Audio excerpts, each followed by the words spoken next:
हम छोड़ देते हैं तो बाकी वस्तुएं जो हैं वह सीजनल डिमांड ज़्यादा होती है, और सीजन जैसे ही ऑफ होता है उसका मार्केट डिमांड समाप्त हो जाता है। ठीक है, तो इसलिए हम लोग टू द पॉइंट पढ़ रहे थे मांग। ठीक है, मांग का नियम क्या है?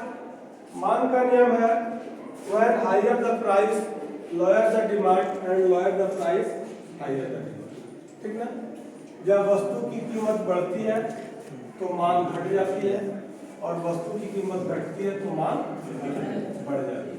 ठीक ना, यहाँ पर मांग में और वस्तु में, वस्तु की कीमत में और वस्तु की मांग में, ठीक ना, दो चीजों का हम लोगों को ध्यान रखना है, वस्तु की कीमत और वस्तु की मांग।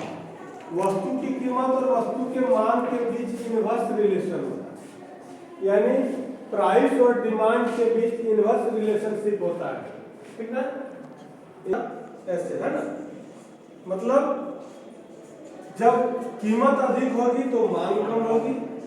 ठीक है, तो कीमत हो गया ऊपर और मांग हो गया नीचे, और जब कीमत नीचे होगी तो मांग ऊपर।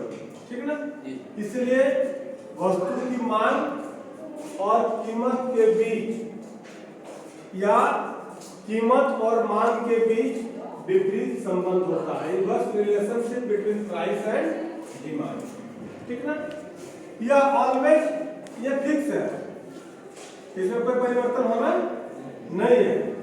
मांग और कीमत में ये विपरीत संबंध जो है वह अस्थायी रहता है, यह नेचुरल।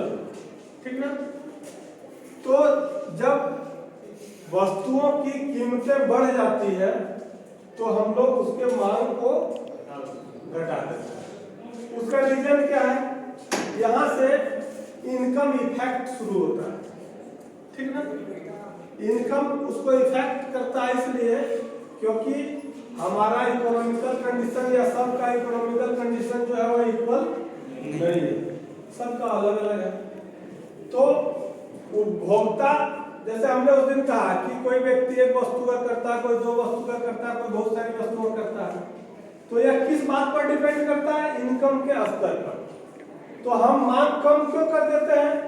क्योंकि हमारा जो बजट होता है या हमारा जो इनकम होता है वह अधिक कीमत पर अधिक मात्रा क्रय करने के लिए अनुकूल नहीं होता है, या हमारा इनकम लेवल उसको सपोर्ट नहीं करता है, या हमारा पॉकेट अलाउ नहीं करता है। ठीक है, इसलिए जैसे ही वस्तुओं की कीमतें बाजार में बढ़ती है हम उसकी मांग को कम कर देते हैं, है ना। दूसरा रीजन क्या है? दूसरा रीजन यह है कि चूंकि हम उस वस्तु का उपभोग कर चुके होते हैं पहले से, और अब उसी वस्तु की उतनी ही मात्रा को अधिक कीमत पर क्रय करना होता है, तो हमको सीमांत उपयोगिता कम मिलने लगती है। सपोज दैट 10 रुपीज में मैंने एक्स कमोडिटी का परचेज किया। ठीक ना,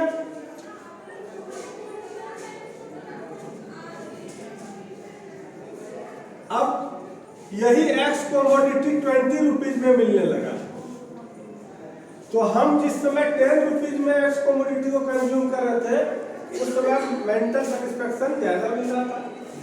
ठीक ना, अब उतनी ही मात्रा पर उसी वस्तु की उतनी ही मात्रा को क्रय करने के लिए जब हम 20 रुपीज एक्सपेंस करते हैं तो हमारा मार्जिनल यूटिलिटी कम हो जाता है। क्यों? क्योंकि हम पहले उसको कंज्यूम कर चुके हैं और कम लगा करके कर चुके हैं। अब उतना ही वस्तु को क्रय करने के लिए जब अधिक व्यय करना पड़ता है तो हमको लगता है कि बहुत महंगा हो गया, अब ये ठीक नहीं है। इसलिए हम क्या करते हैं कि मांग को कम कर देते हैं, और जिस तरह से विक्रेता इस समय का इंतजार करता है कि वस्तुओं की कीमतें बढ़ने के बाद हम वस्तुओं की पूर्ति अधिक करेंगे, उसी तरह उपभोक्ता भी इस बात का इंतजार करता है कि जब मार्केट में कीमत गिरेगी तब उसका उपभोग बढ़ाएगा। ठीक ना, अब यहाँ एक कंडीशन और है। वह कंडीशन क्या है? वह कंडीशन है कि यदि वह आवश्यकता वाली वस्तुएं होगी, यदि वह वस्तु आवश्यकता वाली वस्तु होगी तो उसके कीमत के बढ़ने से भी हम मांग को कम नहीं कर सकते हैं। ये हमारी मजबूरी होती है, ये उपभोक्ता की मजबूरी होती है, क्योंकि वह वस्तु आवश्यकता की वस्तु है और उसके बिना हम जी नहीं सकते हैं। इसलिए हमको बढ़ी हुई कीमतों पर भी उसको क्रय करना पड़ता है। वहां भी हम एक उपाय ढूंढते हैं, उसका उपभोग को मात्रात्मक दृष्टिकोण से कम कर देते हैं। ठीक है? क्यों? क्योंकि प्राइस बढ़ गया। प्राइस इंक्रीज करने के बाद हम अगर आवश्यकता की वस्तु होगी तो पार्शियली इफेक्टेड होंगे, आंशिक रूप से प्रभावित होते हैं। अगर हम 2 kg का कंजम्पशन कर रहे थे और उसका कीमत बढ़ गया तो अब हम ज्यादा क्या कर सकते हैं? 1.5 kg कर सकते हैं या 1 kg कर सकते हैं, है ना? हम अपने को संयमित और संतुलित करने का प्रयास करते हैं, क्योंकि जिस प्राइस लेवल पर एक्स कमोडिटी बाजार में अवेलेबल है, हमारा इनकम लेवल या हमारा पॉकेट मनी या हमारा इकोनॉमिकल कंडीशन उस प्राइस पर उस क्वांटिटी को, उतनी ही क्वांटिटी को परचेज करने के लिए हम अपने को कंफर्टेबल फील नहीं करते हैं, इसलिए हम उसकी मात्रा को कम कर देते हैं। ठीक ना? अब सीमांत उपयोगिता हमको कम क्यों मिलने लगती है? क्योंकि यहाँ एक प्रश्न उठता है कि उपभोक्ता वस्तु की मांग को कम क्यों करता है, जब डिमांड उसको उस वस्तु का है, उसके बावजूद भी कल तक वह उस क्वांटिटी का कंजम्पशन कर रहा था, आज जैसे ही प्राइस इंक्रीज करता है तो उसके डिमांड को कम क्यों कर दिया? फिर दूसरा सवाल आता है कि उपभोक्ता कम कीमत पर ही अधिक क्यों खरीदना चाहता, अधिक कीमत पर क्यों नहीं खरीदना चाहता? हम कंसेप्ट क्या बना लिए हैं कि जब कीमत कम होगी तो मांग अधिक होगी, ये नियम कहता है।